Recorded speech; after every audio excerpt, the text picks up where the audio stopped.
هجمارە دوویەمین ئا کۆڤارە نیسان و دروشمەیە ئەم ڕزگارکردنە شەنگالێ بوون هێز و ئیرادەیە ڕێخستنکردی دەرکەت. کۆڤارە نیسان هەر سێ مەها جارێکێ دەردەکەوە. کۆڤار divê hejmara xwe de cihda nameya rêberap û ji bo civaka êzî re şandibû. Her wiha Kovar ciheka berfirehî de tekoşîna jinan alê dijî tundiyê.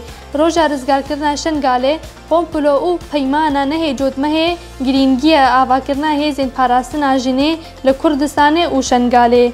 Dîsa çîrokê jinên êzî, jinelojî, jinên ciwan, cejna batimziyê û rûpelên zarokê êzîdxanê. Bi taybetî Kovar divê hejmarê de cihda nivîsa Şehîd Nûjiyan Erhan ku di dema pêvajoya rizgarkirina Şengalê de nivîsandibû.